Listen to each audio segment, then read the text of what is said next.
Hi friends, welcome back to Mother's Nursing. എല്ലാവർക്കും സുഖമെന്ന് വിചാരിക്കുന്നു.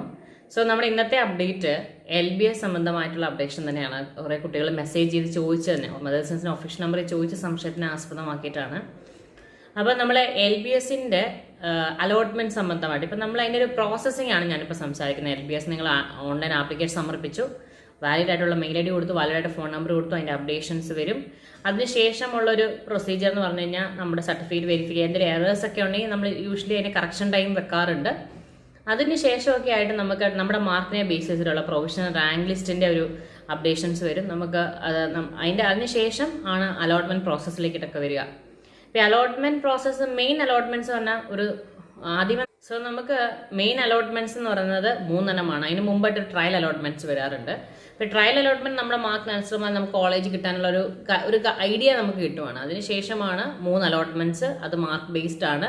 അതിലെല്ലാത്തിലും ഉപരി നമുക്ക് നമ്മുടെ മാർക്കിനെ ബേസ് ചെയ്തിട്ടുള്ള അതിന് മുമ്പുള്ള പ്രൊവിഷണൽ റാങ്ക് ലിസ്റ്റ് അവർ വിടും. നമ്മുടെ മാർക്കിനെ ബേസ് ചെയ്തിട്ട് നമ്മൾ BS നഴ്സിങ്ങിന് നമുക്ക് എത്ര ഇൻഡെക്സ് സ്കോർ, ആ പൊസിഷൻ, റാങ്ക് പൊസിഷൻസ്, മറ്റുള്ള കോഴ്സുകൾ. കാര്യം ഇതിൻ്റെ മറ്റുള്ള കോഴ്സുകൾ എന്ന് ഉദ്ദേശിക്കുന്നത് നമ്മുടെ MLT കോഴ്സ് ആയിക്കോട്ടെ, പാരാമെഡിക്കൽ സ്ട്രീംസ്. അപ്പം പ്രധാനമായിട്ട് നമുക്ക് എന്ന് വെച്ച് കഴിഞ്ഞാൽ നമുക്ക് ഐഡിയലി നമ്മുടെ മാർക്ക് പൊസിഷൻ അനുസരിച്ച് നമുക്ക് കിട്ടാൻ ഒരു പോസിബിലിറ്റീസ് നമുക്ക് മേക്ക് ചെയ്യാൻ ഒത്തിരി റാങ്ക് പുറകിൽ നമുക്ക് കിട്ടാൻ പോസിബിലിറ്റീസ് വളരെ കുറവാണ്. ഇപ്പം LBSന്റെ ഈ അലോട്ട്മെന്റ്സിനെ ബേസ് ചെയ്ത് പറഞ്ഞതോടൊപ്പം തന്നെ എനിക്ക് പറയാനുള്ളത്, നമ്മൾ LBS മാത്രം നിങ്ങൾ അപ്ലൈ ചെയ്തവരാണ് ഈ വീഡിയോ കാണുന്നെങ്കിൽ എനിക്ക് പ്രധാനമാണ് LBSനെ മാത്രം ആശ്രയിച്ച് നിങ്ങൾ നിൽക്കരുത്. LBS പോലെ തന്നെ മറ്റുള്ള അസോസിയേഷൻസ് ഉണ്ട്. പക്ഷേ അസോസിയേഷൻസിൽ അതിൻ്റെ ഗവൺമെന്റ് ഗൈഡ് ലൈൻസ് വന്നതിന് ശേഷം അതിൻ്റെ ഓപ്പണിംഗ് ആവത്തുള്ളൂ. അപ്പോൾ അത് തീർച്ചയായിട്ടും LBS മാത്രമായിട്ട് അപ്ലൈ ചെയ്യുക. ഡെഫിനറ്റ് ആയിട്ട് മാനേജ്മെന്റ് കൂടെ. അപ്പോൾ പലരുടെ വിചാരം 95% ഉണ്ടല്ലോ, 90% ഉണ്ടല്ലോ, അവിടെ LBSനെ മാത്രം ആശ്രയിച്ചാൽ പോരെ എന്നുള്ള കാര്യം. അങ്ങനെയല്ല. കോളേജിന്റെ എണ്ണം LBS എന്ന് പറഞ്ഞു കഴിഞ്ഞാൽ ടോട്ടൽ കോളേജസിലെ മെറിറ്റ് കോട്ട സീറ്റ്സും മെഡിക്കൽ കോളേജസ് എക്സ്ക്ലൂസീവ്ലി വരുന്നുള്ളൂ. ഈ മാനേജ്മെന്റ് കോട്ട സീറ്റ് വരുമ്പോൾ അസോസിയേഷൻ ത്രൂ അപ്ലൈ ചെയ്തില്ലെങ്കിൽ നമുക്ക് കിട്ടാനുള്ള കാര്യം LBSന്റെ ഒരു ആപ്ലിക്കൻസ് എന്ന് പറഞ്ഞു കഴിഞ്ഞാൽ മിനിമം നമുക്കൊരു 50,000 മേലെ ആപ്ലിക്കൻസ് ആണ് വരുന്നത്. അപ്പോൾ നമ്മൾ ശരിക്കും പറഞ്ഞാൽ കേരളത്തിലെ ഓവറോൾ കോളേജസിന്റെ ഒരു സീറ്റ്സ് ഞാൻ റഫായിട്ടാണ് പറയുന്നത്, നിയർലി ഒരു 7,000 എടുത്തിട്ടുണ്ടാവുള്ളൂ എസ്റ്റിമേറ്റ്. എക്സാക്ട്ലി അതിൽ വെച്ച് ഫ്ലക്ച്വേറ്റ് ചെയ്ത്. അപ്പോൾ അത്രയും ആപ്ലിക്കൻസ് വരുന്ന സാഹചര്യം പ്രിഫറൻസ് കൊടുക്കുന്ന നഴ്സിംഗുമാണ്. നിങ്ങൾ ഒരു കാരണവശാലും LBS മാത്രമായിട്ട് ആപ്ലിക്കേഷൻസ് വെക്കരുത്. നമുക്ക് വേറെ ഓപ്ഷൻസ് ഉണ്ട്, മറ്റുള്ള അസോസിയേഷൻസ് ഉണ്ട്. അപ്പോൾ അസോസിയേഷൻസ് ഓപ്പൺ ആകുന്ന അനുസരിച്ച് ഞാൻ ചാനൽ അപ്ഡേറ്റ് ചെയ്യും.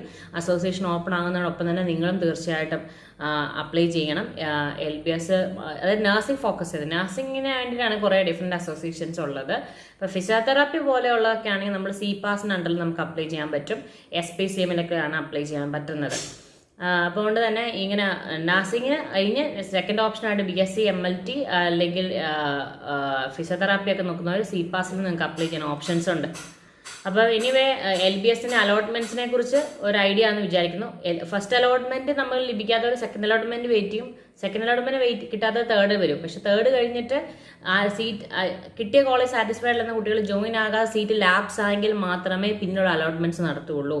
അപ്പോൾ എപ്പോഴും മനസ്സിലാക്കുക, ഏറ്റവും പ്രയർ മാർക്ക് ഉള്ളവർക്ക് തന്നെയാണ് ഇപ്പോഴും കിട്ടാനുള്ള പോസിബിലിറ്റീസ്. അതുകൊണ്ട് തന്നെ LBS മാത്രം. അപ്പോൾ എൻ്റെ അടുത്ത് കുറേ പേര് ചോദിച്ചിരുന്നു ഞങ്ങളിപ്പോൾ LBS മാത്രമായിട്ട് അപ്ലൈ ചെയ്താൽ മതി, വേറെ അസോസിയേഷൻ. ഇപ്പോൾ നിലവിൽ CPAS ഓപ്പൺ ആക്കിയിട്ടുണ്ട്. അപ്പോൾ CPASും കൂടി നിങ്ങൾ അപ്ലൈ ചെയ്യാനേ ഞാൻ പറയുള്ളൂ. നിങ്ങൾ കേരള മാത്രം ഫോക്കസ് ചെയ്യുന്നെങ്കിൽ ഒരു 90 ബിലോ ഒക്കെ ആയിട്ട്, ഒരു 85 ബിലോ ഒക്കെ ആയിട്ട് നിൽക്കുന്ന കുട്ടികളാണെങ്കിൽ നിങ്ങളൊക്കെ ഔട്ട്സൈഡ് കേരള അപ്ലൈ ചെയ്ത് തെറ്റില്ല. അത് നല്ല കോളേജ്, നിലവാരമുള്ള, പഠിപ്പിന് നല്ല ഉള്ളത് തന്നെ എടുക്കുക. അങ്ങനെ അപ്ലൈ ചെയ്യാൻ സംശയമുള്ളവർ തീർച്ചയായിട്ടും മദേഴ്സ് നഴ്സിംഗ് ഒഫീഷ്യൽ നമ്പറിൽ ചോദിക്കുക, ആപ്ലിക്കേഷൻ സമർപ്പിക്കുന്ന രീതികളെ കുറിച്ച് അറിയാത്തവർ കേട്ടോ. അപ്പോൾ എനിവേ ഒത്തിരി സമയം എടുത്താണ് ഞാൻ റിപ്ലൈ ചെയ്യുന്നത്. ഒത്തിരി അധികം മെസ്സേജസ് ഉണ്ട്, റിപ്ലൈ ചെയ്യും, പക്ഷേ ടൈം എടുത്തിട്ടാണ്. അപ്പോൾ ആ ഒരു ടൈം പീരീഡ് കുറച്ച് നോക്കണം.